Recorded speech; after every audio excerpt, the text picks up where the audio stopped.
제가 지난주에 유튜브를 보니까 설교를 50 몇 번을 했더라고요. 그래서 제가 회개를 했습니다. 그리고 저한테 그러더라고요. 말 좀 빨리 좀 하시라고. 그래서 제가 충청도라서 이게 말이 느리, 그죠? 네.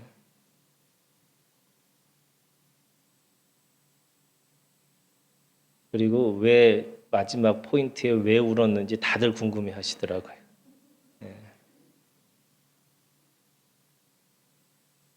오늘 말씀을 그래서 짧고 굵게 제가 하려고 하는데 잘 쫓아오시고, 제가 말이 너무 빨라다고 하지 마시고 잘 쫓아오셨으면 좋겠어요. 누가복음 16장 전체가 재물에 대한 이야기를 해요. 그래서 제자가 돈을 어떻게 써야 되느냐, 버는 것도 중요하지만 쓰는 것에 대해서 이야기하고 있어요. 근데 이것은 제자뿐만 아니라 모든 그리스도인이라고 할 수 있죠.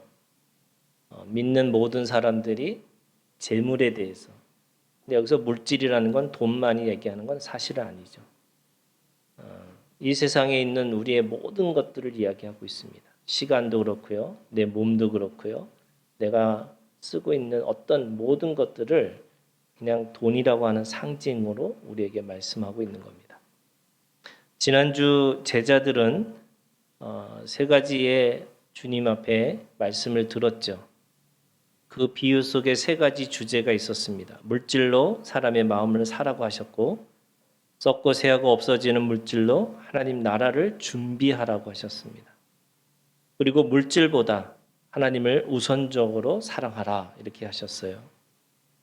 그런데 오늘 이 말씀을 듣고 있는 제자들의 반응이 아니라 오늘 말씀해 보니까 바리새인들의 반응이 나와요. 그죠? 바리새인들은 돈을 좋아하는 자들이라. 이게 누가의 관점이었어요. 바리새인들과 돈을 좋아한다. 이게 사실은 일치가 되는 말씀이 아니죠. 바리새인들은 소리가 왜 이렇게 울리죠?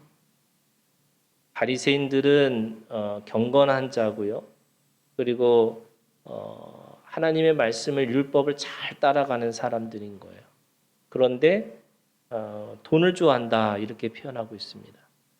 그러니까 두 개 다 섬기려고 하는 건데 13절에 누구를 섬기느냐, 둘 중에 하나를 섬기는 게 아니고 하나만 섬길 수 있다 이렇게 얘기했잖아요. 그런데 바리새인들은 경건주의자고 하나님의 율법을 쫓아가는 사람들인데 그들은 돈을 좋아한다 이렇게 표현하고 있습니다. 왜 웃었을까? 비웃었다 그랬잖아요. 듣기에는 예수님이 너무나 한가한 이야기를 한 것으로 보였나 봅니다. 돈으로 움직이는 세상을 너무나 몰라 정말로 한심한 사람으로 생각한 것 같아요. 돈을 사람을 위해 사용하라고, 하나님 나라를 준비하는 도구라고, 돈을 가볍게 생각하라고 너무나 세상의 이치를 모르고 하는 이야기로 듣다 보니 저절로 비웃음이 나왔을 것입니다. 그들의 마음을 아시고 주님은 돈을 좋아하는 바리새인들에게 돈이라는 것이 무엇인지 이 물질의 본질에 대해서 또 가르치신 것입니다. 그래서 오늘 우리가 읽은 이 14절부터 18절까지는 이 돈에 대한 또 다른 관점에 대해서 이야기하고 있는 거예요. 그러니까 16장 전체는 돈에 관한 이야기를 하고 있는 거죠. 근데 돈이라는 것 자체가 뭐냐? 이게 돈 자체를 가지고 이해하면 안 된다는 거예요. 이 돈에 가지고 있는 맥락, 그리고 상황인 거죠. 그 다음에 그 생명의 관계, 그래서 관계로 이해해야 되는 거고, 그리고 신앙의 관점에서 이해해야 된다. 이렇게 세 가지를 얘기하셨어요. 상황이 중요한 거고요. 돈이 있느냐 없느냐가 아니라 상황이 중요한 거고, 그 관계가 중요한 거고, 그리고 신앙의 관점이 중요하다. 이렇게 말씀하고 있습니다. 성경은 물질 자체를, 돈을 악하다 이렇게 얘기하지 않습니다. 신명기에 있는 말씀에 보면 하나님께서 모든 부와 물질을 그 이스라엘 백성들에게 허락하셨다고 말씀하고 있어요. 그런 의미에서 이 불을, 물질을 터부시하거나 또는 그것이 악하다 또는 그것에 대해서 우리는 스스로 자발적으로 가난하게 살아야 된다 이렇게 이야기하지 않습니다. 무슨 말이냐면 물질이 있느냐 없느냐가 아니라 그 물질의 맥락, 그 물질의 관계, 그 물질이 가지고 있는 신앙, 이 세 가지 관점에서 물질의 관점을 보고 있다 이렇게 얘기하고 있는 겁니다. 그러니까 부요함과 풍성함이 미치는 맥락, 관계, 그리고 그 안에서 죄를 어떻게 깨달을 수 있느냐라고 하는 것. 그래서 여러분 돈 자체가 나쁘고 좋고가 아닌 거예요. 이거를 가치 중립이라고 이야기하고 있는 겁니다. 돈이라는 것 자체는 가치 중립인 거죠. 무슨 말이냐면 칼을 갖고 있어요. 예를 들면 강도의 손에 잡힌 칼은 누군가를 위협해서 돈을 뺏으려고 하는 칼이잖아요. 근데 요리사나 요리사의 칼은 맛있는 음식을 만드는 것 위해서 도구를 쓰는 거고요. 의사는 그 칼을 가지고 누군가를 살리기 위해서 그 칼을 사용하고 있는 거죠. 무슨 말이냐면 칼이라고 하는 것 자체가 이게 좋은 거냐 나쁜 거냐 그거 아니라는 거예요. 누구의 손에 의해서 누구의 손에 잡혀 있느냐가 굉장히 중요한 거고 그 다음에 그것을 어떤 목적으로 쓰느냐 이것도 중요한 거고요. 또 시기도 중요해요. 무슨 말이냐면 전쟁의 때에서는 칼은 반드시 필요한 거죠. 그런데 평화의 시대는 칼이 그렇게 중요하지 않습니다. 무슨 말이냐면 돈이라는 것 자체도 가치 중립이고 누구의 손에 의해 그 돈이 있느냐, 소유하고 있느냐, 또 어떤 시기, 어떤 상황에서 그 돈을 쓰고 있느냐라고 하는 것이 굉장히 다르다라는 거예요. 그런 의미에서 오늘 본문은 이 세 가지 관점에서 그것을 이야기하고 있는 겁니다. 첫 번째 15절에 있는 말씀이에요. 예수께서 이르시되 너희는 사람 앞에서 스스로 옳다 하는 자들이나 너희 마음을 하나님께서 아시나니 사람 중에 높임을 받는 그것은 하나님 앞에 미움을 받는 것이다. 이게 15절에 이 표현을 지금 돈에 대해서 이야기하고 있는 겁니다. 뭐에 대해서 얘기하고 있냐면요. 돈의 힘에 대해서 말하고 있어요. 돈의 힘이 얼마나 강한 것인가. 사람의 마음도 바꿀 수 있을 정도로 그렇게 힘이 있다고 하는 것을 주님은 지적하고 계세요. 여러분 돈의 세상에서는 돈이 곧 힘이고 권력이고 존재감이죠. 그렇게 되면 돈이 많다는 것, 그게 곧 정의가 되고 명예가 되고 의인이 되는 것입니다. 실제로 돈이 없다가 돈이 생기면 점점 사람들의 여러분 이거는 현대 심리학에서도 마찬가지고 현대 뇌과학에서도 똑같은 이야기를 하는데 이 돈이 많아지면요 사람이 뇌 구조가 바뀐답니다. 참 신기해요. 상황이 바뀌면 이 자기 자신이 가지고 있는 이 구조 자체도 바뀔 수 있다는 거예요. 그러니까 벼락부자가 되거나 갑자기 출세를 하면 제일 먼저 사람들의 평가가 달라집니다. 그런 실험이 있었는데 여러분 부자가 약속을 하고 약속에 조금 늦으면 사람들이 그렇게 생각하는 거예요. 바쁜 일이 있는가 보다. 부자에게 어떻게 해요? 너그러워요. 그런데 가난한 사람이 늦으면 어떻게 해요? 그래서 가난한가 보다. 공격합니다. 비난하죠. 똑같은 상황에서도 사람들이 그 물질이 있느냐 없느냐를 따라서 사람들의 평가가 달라진다는 거예요. 그래서 그것 때문에 그럼 어떻게 돼요? 그러면 그게 자신의 평가인 것처럼 착각한다는 거예요. 부자들은 점점 더 자신감이 생기는 거죠. 가난한 사람들은 더 자기 스스로 존재감이 떨어지는 거죠. 그러다 보면 그것이 어느 순간에 자기가 하는 것은 다 옳다가 되는 거예요. 그래서 오늘 15절에 뭐라고 말씀하세요? 예수께서 이르시되 너희는 사람들 앞에서 뭐라고 그래요? 스스로 옳다 하는 자들이나 스스로 옳다고 얘기해요. 누가요? 바리새인들이. 그들은 종교적으로는 하나님을 잘 믿는 것처럼 보이지만 뒤로는 돈을 다 챙기고 있어요. 근데 그 돈을 챙기고 있는 것으로 인해서 사람들이 평가가 또 어떻게 돼요? 좋아요. 누구도 자기 앞에서 비난하거나 함부로 대하는 사람이 없어요.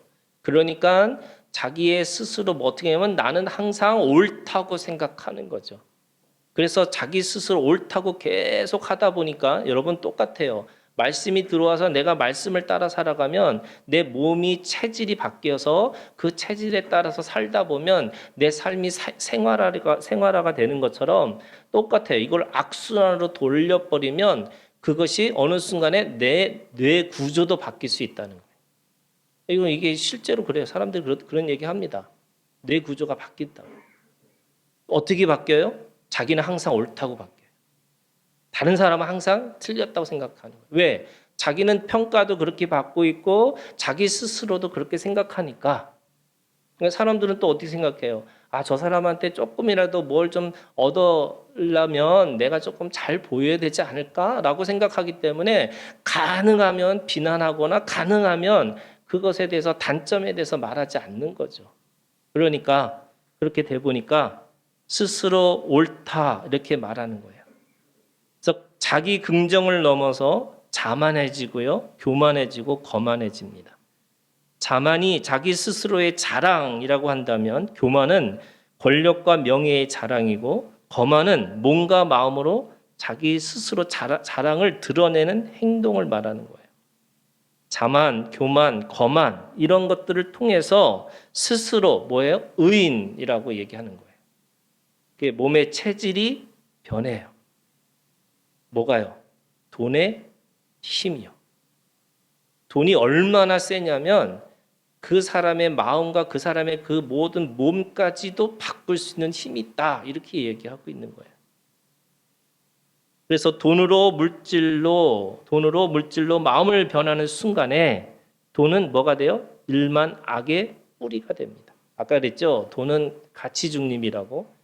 그런데 어느 순간에 변하는 순간에 돈이라는 것이 일만 악, 이게 일만 악이라는 게 뭐 하나 둘 셋 해서 일만 가지라는 게 아니고요. 모든 악의 뿌리가 돈이라는 거예요. 일만 악의 뿌리.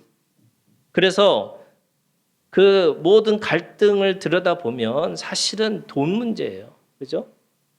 우리가 뭐 어떤 집안이 그거 가지고 막 싸운다 그러면 왜 싸울까? 뭐 성격이 안 맞아서 체질이 안 맞아서 그거는 그냥 싸우는 거지. 진짜 갈등이 아닌 거죠. 그냥 말다툼 하는 거지. 그런데 진짜 싸움은 뭐예요? 여러분 진짜 싸움은 이게 이제 이 돈 문제를 가지고 갈등하게 수밖에 없는 거죠. 신앙이 좋은 사람들도 더 많이 갖기 위해서 싸우는 거죠. 돈과 신앙이 별개인 것처럼 자신의 욕망을 위해 살고 있는 군상들이 우리들의 모습이 있습니다. 그래서 주님은 15절에 돈의 힘으로 사람들에게 높임을 받는 것이 하나님 앞에 미움을 받는 것이라고 아주 분명하게 말씀하고 있습니다. 자, 두 번째는 16절이에요. 16절은 율법과 선지자는 요한의 때까지요. 그 후부터는 하나님 나라의 복음이 전파되어 사람마다 그리로 침입하니라 이렇게 돼 있어요. 이 관계를 얘기하고 있어요. 무슨 관계예요? 이게 시간적인 관계가 있다는 거예요. 돈이라는 것이 율법과 선지자의 때에 돈이 있고요. 하나님 나라의 복음이 전파되는 그 순간에 돈이 또 있다는 거예요. 그러니까 돈이라는 건 똑같은 돈이 아닌 거예요. 구약의 돈과 신약의 돈은 또 조금 다르다는 거예요. 무슨 말이냐면 여러분 구약의 시대는 하나님의 공동체 안에 있는 거예요. 그 안에는 법이 뭐예요? 십계명이에요. 율법이 613가지예요. 그래서 이자놀이 하면 안 되고 그 돈에 관련돼서 아주 구체적으로 모든 사람들이 그 법을 따라가기를 원했어요. 그 안에서 부자. 하나님이 주신 축복이에요. 그런데 신약에서 넘어오면 이건 다른 거죠. 다른 차원이 됐어요. 쉽게 얘기하면 로마의 식민지로부터 있는, 그래서 돈 있는 사람 누구예요? 세리예요. 그런데 세리와 죄인이 동급입니다. 돈이 많은 게 죄인이에요. 이게 신약의 세대는 달라졌다는 거예요. 그런데 또 뭐가 있냐면 하나님 나라의 복음이 전파되어 사람마다 이렇게 돼 있어요. 그러면 그 사람에게는 또 다른 것이 있다는 거예요. 이게 이제 첫 번째는요. 그러니까 이 16절의 첫 번째예요. 율법의 시대는 끝났고 복음의 시대가 열렸다는 의미인데 여기서 말하는 율법이라는 것은 그냥 율법 전체, 말씀 전체가 아니고요. 성문법과 제사법을 얘기하는데 법의 형식을 얘기하고 있는 거예요. 그러면 율법은 잘 지키면 복이라고 그랬죠. 저주를 지키지 않으면 저주를 받는다고 그랬어요. 그러니까 지키면 복이고 지키지 않으면 저주다 이렇게 얘기하는 거예요. 이게 쉽게 얘기하면 하나님의 말씀을 잘 따라가면 부자가 되는 거고 따라가지 않으면 다 가난해질 것이다. 이게 지금 구약에 있는 이 율법과 선지자의 시대 속에 있는 사람들의 모습이에요. 그런데 복음이 열려 있어요. 복음이 열렸다는 말은 하나님의 사랑을 인정하면 복이고 끝까지 그것을 인정하지 않으면 저주가 된다는 거예요. 이해를 하셨어요? 여러분 소유가 아니라 존재라는 거예요. 복음의 시대는 하나님 나라의 복음이 전파되는 이 순간에 더 이상 소유가 그 사람이 가지고 있는 하나님의 복이냐 저주가 기준이 아니라는 거예요. 무엇이 기준이 된 거예요? 존재가 기준이 됐다는 거예요. 하나님의 사람인지 하나님의 사람이 아닌지 이것이 근데 그거는 뭐예요? 하나님이 주신 선물이에요. 믿음의 선물. 하나님께서 그냥 선물로 주셨어요. 근데 그 선물을 가지고 내가 그 선물에 대해서 네 감사합니다 받는 사람이 있고 그거를 뿌리치고 살아가는 사람이 있다는 거예요. 그런 의미에서 소유냐 존재냐 이게 지금 오늘 똑같은 질문이에요. 율법의 선지자에서는 소유가 중요했지만 하나님 나라의 복음이 전파되는 순간에 그 순간에는 더 이상 소유가 아니라는 거예요. 여러분 부자가 저주가 되는 게 아니에요. 가난한 사람이 축복이 되는 게 아니에요. 그렇게 부자냐 가난하냐 이게 중요한 게 아니라는 거예요. 내가 하나님의 자녀이냐 아니냐 이게 더 중요하다는 거죠. 두 번째는 이 말씀 율법과 선지자는 이스라엘이라고 하는 민족의 공동체가 있었어요. 그 말은 무슨 말이냐면 그들은 집단으로 인식했어요. 그래서 이스라엘 전체가 하나님 앞에서 인식되어져서 그들 안에서 살아고 그들 안에서 살아야 되는 거예요. 그런데 여러분 율법의 시대가 끝나고 복음의 시대가 됐다는 말은 이제는 누구든지 그 지성소에 들어갈 수 있는 대제사장이 이스라엘을 대표해서 들어가는 것이 아니고요. 모든 사람들이 휘장이 예수님이 돌아가심으로 말미암아 휘장이 찢어졌어요. 지성소라는 것이 열려 있어요. 거기에 하나님의 영광과 하나님의 임재가 있는 곳이에요. 거기에 누구든지 들어가는 거예요. 목사가 아니에요, 여러분. 누구든지. 이게 무슨 말이냐? 복음의 개별성이에요. 복음은 오늘 우리가 가지고 있는 것 속에서 개별적인 시대가 열렸다는 거예요. 그렇기 때문에 그 개별성이 굉장히 중요한 거예요, 여러분. 이걸 다시 얘기하면 모든 사람이 눈이냐? 아니에요. 눈 되면 안 돼요. 모든 사람이 귀가 되느냐? 아니에요. 귀가 되면 안 돼요. 어떤 사람은 눈에 은사가 있고 어떤 사람은 귀에 은사가 있고 어떤 사람은 입에 은사가 있어요. 그럼 여러분이 잘 생각하셔야 돼요. 부자의 은사가 있고요. 가난한 자의 은사가 있어요. 이게 개별성이에요, 여러분.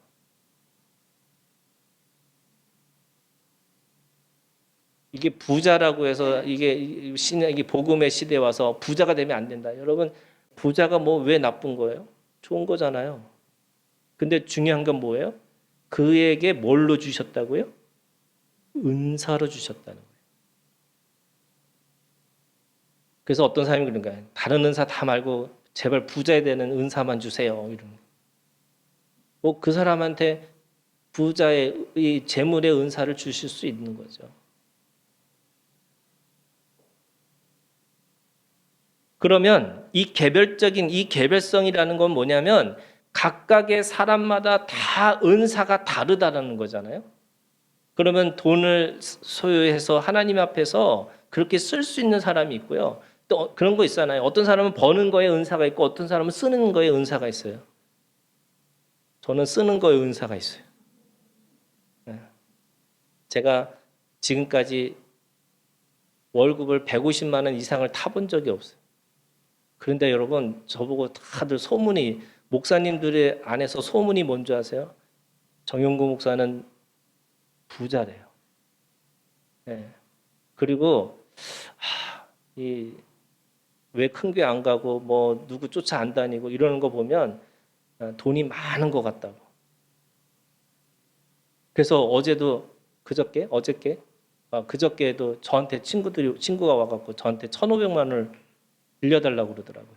친구 목사가. 그래서 제가 얘기했어요. 내가 얼마나 가난한지 열심히 설명했어요. 그래서 제가 대출 받을 수 있는 곳을 알려줬어요.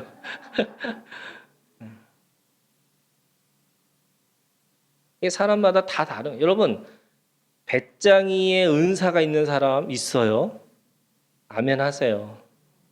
배짱이가 있어요. 요즘은 옛날에는 배짱이가 맨날 노래만 하는데 여러분 음반 내가지고 한 번 터지면 끝나는 거야. 여러분 어떤 사람은 개미의 은사가 있어요. 그런데 왜 하나님 저를 왜 개미를 주셨어요? 왜 하나님 나를 배짱이 그렇게 할 필요가 없다는 거예요. 왜 하나님 나는 이렇게 가난하게 하고 왜 이렇게 못 살게 하고 그럴 필요가 없다는 거예요. 여러분 하나님께서 각각의 사람마다 거기에 따라서 하나님께서 주신 것이 있어요. 반드시 있어요. 아무것도 없으면요 존재가 은사예요. 진짜라니까요. 여러분 존재가 은사예요. 여러분 여기 앉아 있는 것만 해도 여러분 하나님 앞에서 얼마나 기뻐하시는 줄 아세요? 우리가 모이는 것에 힘쓰고 함께 예배하는 것 자체가 저는 그렇기 때문에 뭐를 입고 왔냐, 어떻게 왔냐 중요하지 않아요. 하나님께서 그냥 여기 와서 이렇게 같이 예배 드리는 것 그 자체가 하나님 앞에서 가장 기쁜 사람들도 있어요. 그렇기 때문에 복음이라는 것은 각각의 개별성의 역사가 열렸다는 거예요. 세 번째는요, 하나님의 시대에서 성령의 시대가 열렸다는 거예요. 하나님의 시대에서는 보이는 말씀이었어요. 기록된 말씀이었어요.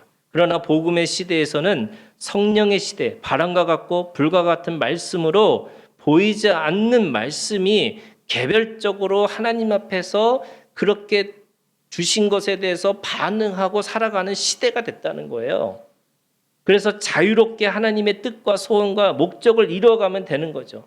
뭐만 맞으면 돼요? 방향만 맞으면 돼요. 그 방향이 뭐예요? 예수 그리스도예요. 우리는 예수 그리스도라고 하는 방향만 분명하면 여러분 거기에 뭔가 조금 달라도 조금 뭔가 내가 마음에 들지 않는다 할지라도 조금 내가 보기에 수준이 너무 낮다 할지라도 여러분 그 속에서 하나님께서 함께 가라고 말씀하시는 거예요. 그게 개별성의 역사고 하나님의 성령이 그 사람마다 그 마음속에마다 각각의 다른 것들을 주셨기 때문에 그런 거예요. 그럼 우리가 맞춰야 될 게 뭐예요? 여러분 맞춰야 될 게 그거 아니에요. 줄 맞추고 어떤 이단에 가니까 줄 맞춰가지고 똑바로 앉아갖고 박수도 똑같이 쳐야 된다는 거잖아요. 제가 그 교회 가서 아마 잘렸을 거예요. 저는 왜 이래야지? 이렇게 맨날 질문하는 사람이니까. 제가 미국에 가서 제일 놀랬던 것 중에 두 가지가 있어요. 문화 충격이에요. 첫 번째, 기도를 하는데 눈을 뜨고 하더라고요. 여러분 충격이 안 되세요? 저 어렸을 때 눈 떴다고 혼났어요. 그리고 누구 눈 떴다고 또 일렀더니 또 저를 혼냈어요. 왜 내가 눈 떠서 봤다고.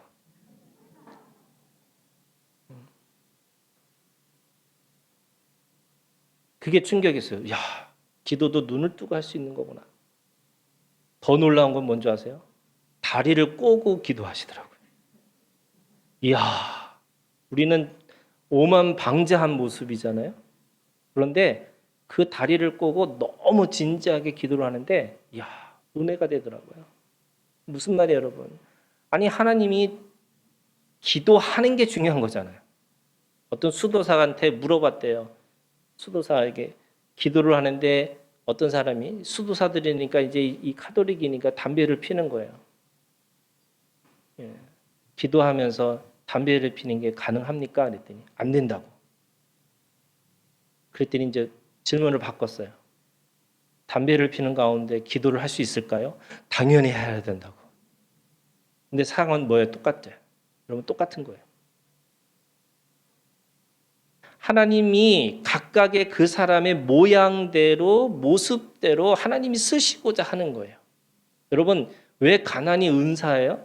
여러분 그것도 아셔야 돼요. 가난이 은사인 사람이 있어요. 왜? 그 가난을 통해서도 하나님 앞에서 너무 행복하게 잘 사는 사람이 있더라는 거예요. 사람들이 놀라워해요. 어떻게 이 자본주의 사회에서 어떻게 이렇게 저렇게 행복하게 잘 살 수 있을까? 뭐지? 하고 질문을 하게 되고 물어보면서 저 사람에게 저 모습이 하나님께서 하나님을 드러내는 그렇잖아요. 하나님을 드러내는 성품으로 우리에게 소유를 주셨다고 했잖아요.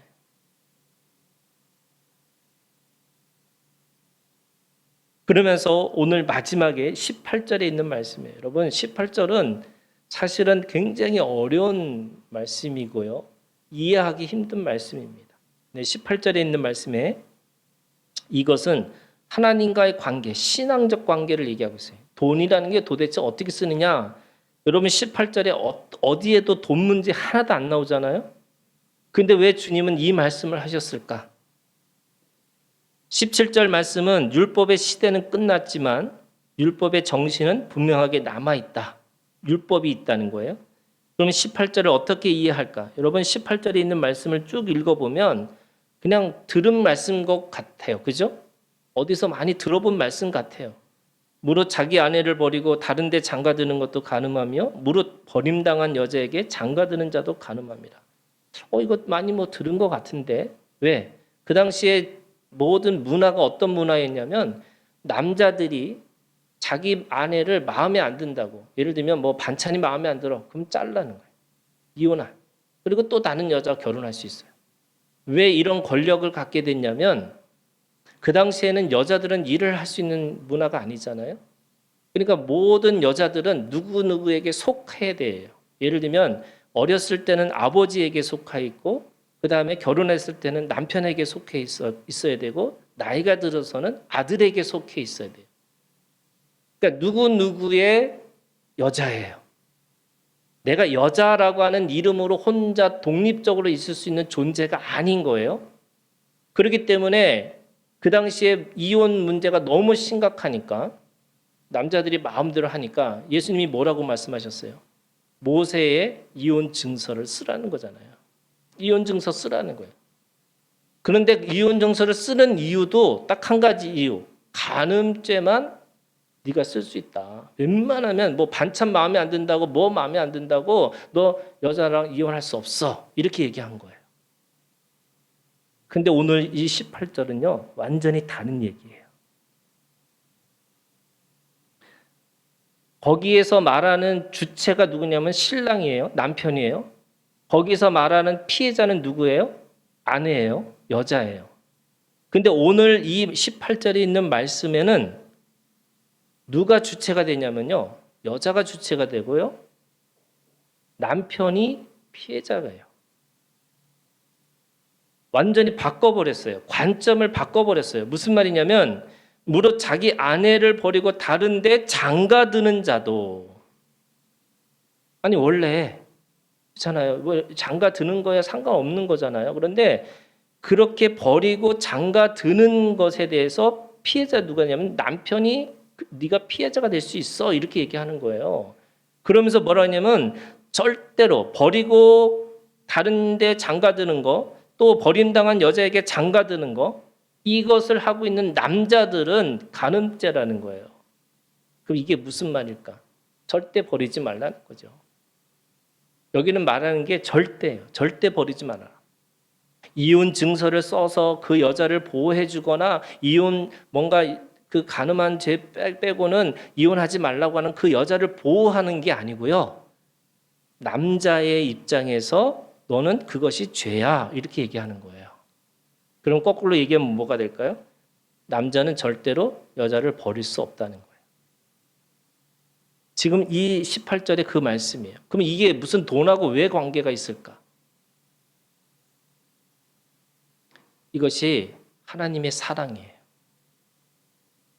여러분 신랑이신 예수 그리스도예요. 지금 이 바리새인들은 누구예요? 돈을 좋아하는 자들이에요. 여러분 돈 좋아하세요? 안 좋아하세요? 좋아하잖아요. 바리새인들이라고 해서 돈을 좋아할 수밖에 없는 이 우리가 가지고 있는 이 삶이라는 거는 돈을 좋아할 수밖에 없는 돈에게 마음을 빼앗기는 우리들의 삶의 모습이 있어요. 그런데 주님은 뭐라고 말씀하시냐면 그럼에도 불구하고 나를 사랑하시겠다는 거예요. 돈이라는 게 도대체 뭐냐? 돈과 아무 상관없이 하나님은 나를 사랑하시겠다는 거예요. 그래서 오늘 돈의 힘을 얘기하면서 동시에 그 돈의 시대가 끝났다는 걸 말하면서 돈 이외에 다른 것, 하나님이 우리에게 주시고자 하시는 게 뭐냐면 돈이 아니라 뭐예요? 사랑을 주시고자 하는 거예요. 하나님의 관심은 뭐예요? 돈이 아니에요, 여러분. 사랑이에요. 그렇기 때문에 사랑하기 때문에 돈을 줄 수도 있고요. 사랑하기 때문에 하나님께서 나를 건강하게 하실 수도 있고요. 사랑하기 때문에 하나님이 어떤 것을 통해서 어떤 일을 하실 수 있게끔 만드실 거예요. 여러분 그걸 믿으세요. 그게 하나님이 우리를 향한 사랑이에요. 하나님 나를 버리지 않으시겠다요. 어느 때까지 간음한다라고 하는 이 우상 숭배, 다시 말해서 돈을 좋아하는 그 순간에서 그것에서 돌아서는 순간에 하나님 뭐 하시기를 원하세요? 사랑하기를 원하시는 거죠. 그러면 이걸 절대 사랑이라고 하는데 이 절대 사랑은 누가 제일 많이 보여줬냐면 호세아예요. 여러분 호세아 말씀을 우리가 읽은 이유가 이 호세아 말씀 이유가 그거예요. 여러분 호세아는 우리가 너무나 잘 알고 있는 말씀이잖아요. 고멜이라고 하는 여자를 만나게 하셨어요. 그건 하나님이 하신 거예요. 근데 고멜은 어떤 여자냐? 매일매일 바깥에 나가서 놀기 좋아하는 여자예요. 근데 그 여자를 하나님이 호세아한테 만나서 결혼을 하라는 거죠. 호세아는 경건한 집안의 아들입니다. 도저히 이해되지 않고 설명되지 않는 이 여자를 맞아서 살라고 하는 거예요. 오늘 우리가 읽은 이 호세아 1장 3절부터 9절에 있는 이 말씀에 이 애들이요. 사실은 누구인지 몰라요. 진짜로요. 왜? 고멜은 계속 나가서 살았다는 거예요. 나중에 이 3장인가요? 가다 보면은 이 호세아가 고멜을 돈을 주고 사요. 자기 아내인데 돈을 주고 사요. 왜 그런 일이 벌어질까? 이 사람들은 이 고멜은 계속 나가서 계속 다른 남자 만나서 애 가지면 돌아오고 다시 애 낳고 나서 다시 나가서 또 19금인데 그죠? 애 또 남자 만나서 나쁜 남자 만나서 또 살다가 애 낳고 다시 들어오고 이러는 거잖아요. 그 애들의 이름이 세 가지 이름이에요. 오늘 말씀에 이 세 가지 이 이름이 첫 번째는 이스르엘이에요.